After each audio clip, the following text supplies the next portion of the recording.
Et j'accuse souvent les autres. Je suis vraiment très mauvais perdant. Je suis ouais, à ce point-là.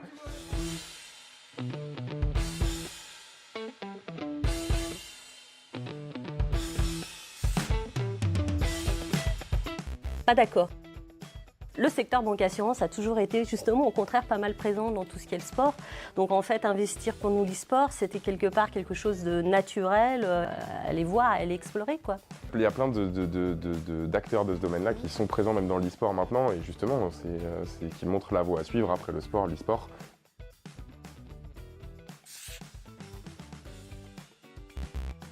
Il n'y a pas de marques qui ne peuvent pas s'intégrer dans l'e-sport. Il n'y a pas de sponsors qui pour moi ne peuvent pas être acceptés dans l'e-sport. La seule grosse différence qui se fait selon les marques qui se positionnent, c'est comment elles se positionnent. Est-ce qu'elles veulent imposer leur vision ou est-ce qu'à l'inverse elles s'intègrent dans un milieu et elles prennent les codes du milieu pour réussir à s'y approprier en fait tout simplement. Et je pense que c'est ce qu'a bien fait CTLM. Initialement parlant, oui, peut-être qu'on disait peut-être est-ce que ça va fit, est-ce que ça va pas fit, mais en fait dans la manière dont vous avez approché le sponsoring global avec Solary, naturellement en fait vous êtes très facilement intégré et maintenant je pense que la preuve, il y a une mascotte qui se balade dans les locaux et c'est très naturel pour tout le monde de vous voir avec nous en fait. Et c'est vrai que nous la volonté elle était effectivement d'intégrer l'e-sport de manière cool, pas d'arriver avec nos gros sabots. On sent bien qu'il faut que demain on aille sur ce genre de territoire parce que voilà les jeunes générations c'est leur média de divertissement, de consommation et on voulait effectivement à travers vous commencer à apprendre, à infiltrer ce territoire et c'est vraiment très, très, très sympa de l'avoir fait avec vous.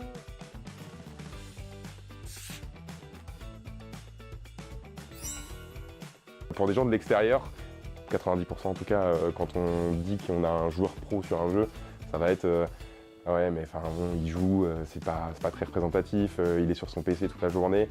Alors non, il n'est pas sur son PC toute la journée, il fait du sport, il a un chef, il a un diététicien, il s'entraîne évidemment le côté mécanique, le côté très technique de oui il faut qu'il joue.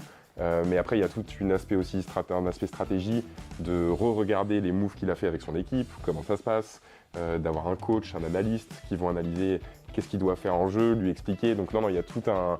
Enfin, on se rend pas compte à quel point c'est très poussé maintenant. Et l'intérêt, c'est vraiment qu'ils soient traités comme des sportifs de haut niveau, quoi, et qu'ils puissent être accompagnés pour performer le plus possible. Certes, il y a une passion au départ, mais derrière, c'est de l'entraînement, c'est du travail, c'est des projets, il y a plein de choses à monter, il y a de l'accompagnement, comme tu le disais. Et en fait, on s'en est vraiment rendu compte au tout début de notre partenariat, notamment quand on a fait la série Mentors, où là, effectivement, on a vu toute cette dimension d'accompagnement, de coaching, etc. Et ça nous a encore plus confirmé le fait qu'accompagner Solary, ça avait du sens, c'était un vrai projet que d'accompagner votre équipe.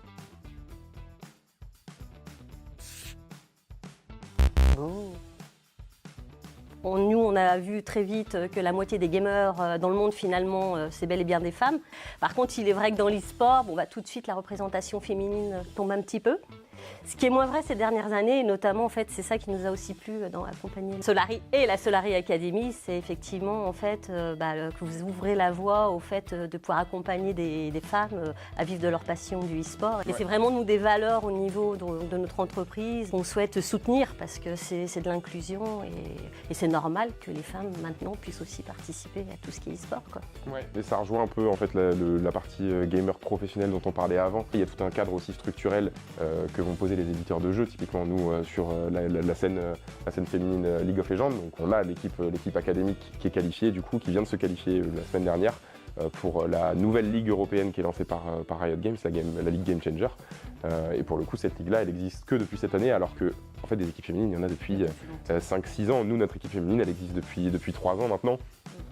Et en fait, elle n'avait pas de vraie ligue dédiée pour elle, dans lesquelles elle pouvait s'exprimer, se montrer. Il n'y avait pas de médias qui couvraient les ligues, ou très peu. Il y a tout un tas de facteurs qui font que oui, ça prend du temps à développer, et il faut juste continuer dans ce sens-là, mais ça va déjà dans la bonne direction, quoi.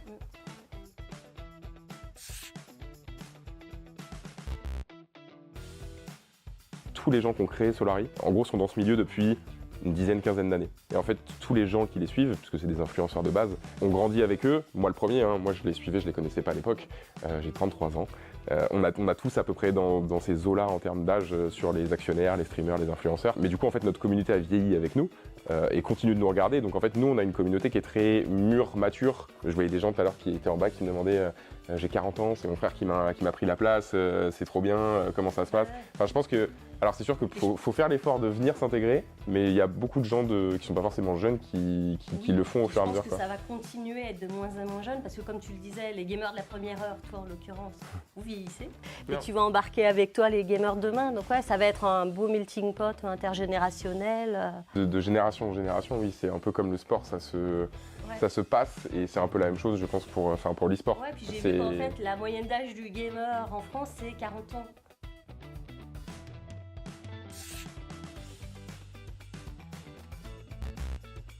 Les Solary Days aujourd'hui, c'est une preuve quand même que c'est un monde finalement où il y a du lien qui a besoin d'être fait. Je les regardais tous, ils sont contents de se voir en plus. Il y a beaucoup de connivence aussi avec tous les streamers qui sont là. Enfin, donc on voit vraiment qu'ils viennent chercher du lien. L'e-sport, c'est quelque chose qui rassemble beaucoup.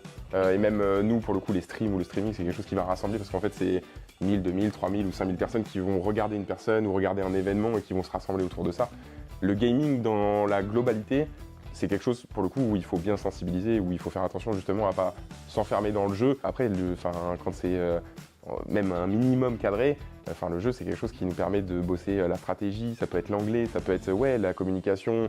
Il y a tellement d'aspects, de pans dans les jeux maintenant que c'est vraiment hyper riche et que c'est hyper intéressant. Et ça rassemble beaucoup. Ça rassemble beaucoup. Ça rassemble.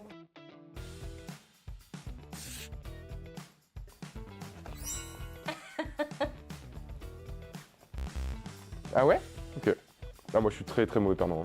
Jusqu'à hier ou avant-hier, j'ai fait un foot. Moi tous les jeux, tout, les sports, je suis très très mauvais perdant. Et il y a des gens dans cette salle qui le savent. Ouais, non, moi je suis pas comme toi. Enfin, au départ, je suis d'accord que je joue pour me faire plaisir, un peu pour gagner, mais bon, je passe vite à autre chose. C'est plus dans la vie de tous les jours où j'ai tendance, oui, si je fais du sport ou si je fais d'autres choses, ou des jeux vidéo, je peux être très mauvais perdant et plutôt accuser les autres que moi-même.